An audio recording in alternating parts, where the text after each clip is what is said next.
All right, for today's video review, we're going to be taking a look at Transformers Generations Decepticon Scourge, another very cool figure from the 2010-2011 Generations toy line. This guy specifically was released in 2010, but there was a couple different releases during that time period. But yeah, no, again, like I said with my last video, this is still sort of during the time period in Generations where they were not really wanting to give any figures like, weird alien alt mode. So, any figure that originally had like a Cybertronian alt mode was given some form of an Earth mode. So in the case of Scourge, they gave him this mode of this really, really cool looking like stealth bomber jet, one of those like really, really wide jets there. And yeah, it's a very, very nice figure.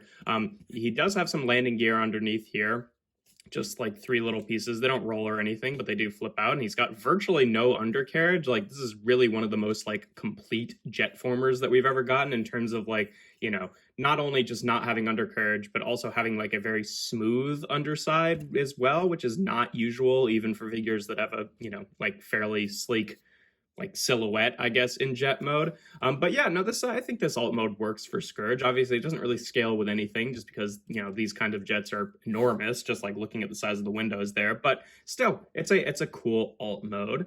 He does come with a couple of weapons here. And now, in terms of storage, this one in particular, again, during the time period, they're using a lot of the like 3mm clip system weapons. So this one in particular can kind of store in a couple different ways using clip points. You can see his head poking out the top here, which obviously wouldn't be accurate to the actual jet, but it's a nice touch for a Scourge version of this this plane. And you can actually clip it to the top of his head there to actually clip it on like that.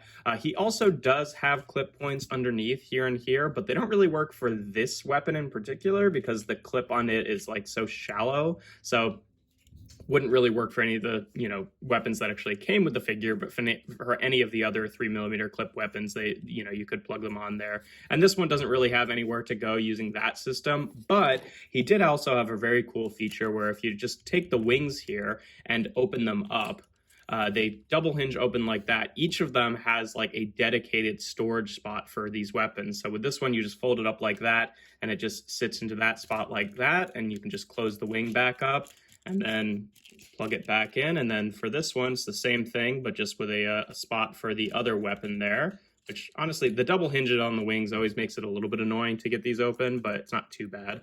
But yeah, that's really, really nice weapon storage. And obviously they can just stay there for robot mode as well. So nice, completely unobtrusive, hidden away weapon storage is something that I really, really appreciate. So I think that's super cool. You can see mine's gotten a little bit yellowed over time, unfortunately, but it's not too bad. But yeah, no, pretty nice looking jet mode here. I'll get his landing gear back out. Also worth mentioning, if you don't fold out this landing gear, you can push this section in a little bit and then pull out his head if you're you're one of those people who really needs Scourge to be able to peek out his head in in vehicle mode. You can do that. I always thought that was kind of silly, but it doesn't work if you have the landing gear open because it kind of locks up that mechanism, but worth mentioning.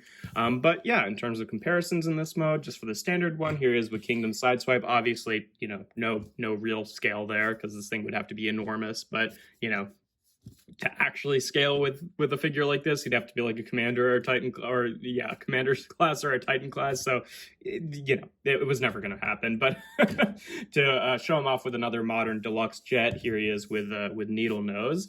And last but not least, here he is with Studio Series Scourge, our most updated version of the character. And, obviously in terms of G1 accuracy, I prefer the Studio Series version, but this figure just always had a lot of really neat kind of like engineering quirks and things like that I do still appreciate. But yeah, to get onto transformation, and just put away the landing gear here. First thing you want to do is just take the wings and just kind of, unclick them from the body there like that. Then let's see what makes sense to do next. I guess while we're at it, well, let's push out the head, and you want to rotate this whole thing up like that. You want to you kind of have to like wiggle this around a little bit, and makes it easier to take this panel. You have to, it's kind of annoying to actually get this unlocked from vehicle mode. Obviously, it's very easy to go back into jet mode and just plug that in, but it's kind of hard to get a good grip on that. But you want to take that panel, which then loosens up the legs for you to untab them from each other, and then kind of, oh, right, that's part of the thing that's locking it in, is you have to unlock this whole blue section with the wings on it, which again can be a little bit annoying, but at least you have the wings to kind of use as leverage, though I would recommend trying to hold them from this panel rather than the wings themselves, because they are on these tiny little just like friction hinges here, so it is kind of easy to tear the wings off. But you just want to loosen up that panel and then kind of double hinge it around to rotate it around like this. Then you can do the whole thing with the legs where you untap that panel and then just extend these out like that. They'll kind of click in at the knee there, and then take the front of the jet there, kind of loosen it up, and that will become his foot for robot mode, and then rotate these around like that. Then with that rotated up, you want to take this whole section with these kind of like pylons, and you want to kind of unfold them enough so that you can kind of extend and like slide up this whole body section until it clicks into place. And then you also want to make sure that that piece for the head clicks into place as well. And that frees you up to rotate around the waist. Then you can just take this back panel and just kind of fold it up like that. Let's just do the wings to get them out of the way. With the wings here, you want to double hinge them around on these panels like this. And again, one of these hinges is fairly stiff, so it's you know, it kind of wants to just like unlock at this joint rather than like rotate around that on the, you know, transformation joint a lot of the time, which is a little bit annoying. But and then you double hinge this down so that this gap in the blue section will go over this thruster here, and then these two tabs will go into these slots right there, just like that. And just plug that into place just to get his backpack sorted out. And it doesn't really stay locked in super well, but that's where it's supposed to sit. And then the arms also have a very neat transformation. I always thought that like some modified version of this transformation could be used to like do pile driver arms for Frenzy and Rumble. It never was, but like, you know, there's stuff we could learn from how how we reshape the arms from this transformation, because they do just end up on these like chunks here. But then you fold up this section and then fold up this section, take this whole thing, extend it out, rotate it around like that, compress it back in, rotate this down like that, and then rotate down the arm like that, and then extend the fists, which are just on sliders from the forearm. So you can see a really interesting like reshaping method there. I always thought that that was a super cool arm transformation. And like I said, I feel like, you know, not this exact thing, but a modified version of that mechanism would have been really cool to see as like a method of giving Frenzy and Rumble, you know, pile driver arms. But yeah, you know, that's something I always thought about. But yeah, and then like this really doesn't stay tabbed in super well, but yeah, there we have Scourge in his robot mode. And yeah, he looks great. I mean, obviously, you know, there's some departure from G1 Scourge design. His wings aren't shaped exactly the same. You know, he's more just got like the plain wings as his cape. And like you can, if you want, like open these up to make it have more of like the bat wing look. It's just annoying. But one, the weapons are not like super secure in there. And two, is like, I don't know. I don't think that really, you know, creates the look a whole lot better than just having the wings on there and just accepting it as like a different design. But it's something you can do. But yeah, you know, I always just kind of preferred it with the wings, just taking the different take there. In terms of articulation, the head is on a ball joint, so it can rotate around. He's got a pretty decent range. Obviously, his little, you know, beard kind of bumps into things at a certain point, but it works well enough. Shoulders are on swivels just like this, and then can also rotate out to the side like that. He's got a bicep swivel right above the elbow. He's got 90 degrees of bend at the elbow, and he also has wrist rotation. I also love the hands on this guy. Like, I like how they actually painted in his fingernails there and still gave him like the closed fist design. He does have a waist swivel. Things do bump in at a certain point, but you still get a pretty decent range before that happens. Hips are on ball joints, which can rotate only about that far forward. They can rotate back, but you kind of have to move the butt plate out of the way. And then out to the side, he's got a thigh swivel right there, a decently deep knee bend before you activate that second joint. It goes about 90 degrees, but then you can unclick that and give them a little bit more motion, which still looks good in my opinion. And then the feet here, they're just on ball joints, so they can rotate around and kind of hinge forward and back a little bit. So, you know, good foot articulation, but because they're on ball joints, they, you know, can have a tendency to loosen up. Thankfully, the ones on mine have stayed pretty tight throughout the years, but it is a possibility. And then the wings here, you can kind of hinge up and down and rotate out to the side as well. And then, yeah, just this blue panel really surprisingly does not say tabbed into the body all that well, which is a bit annoying, but whatever.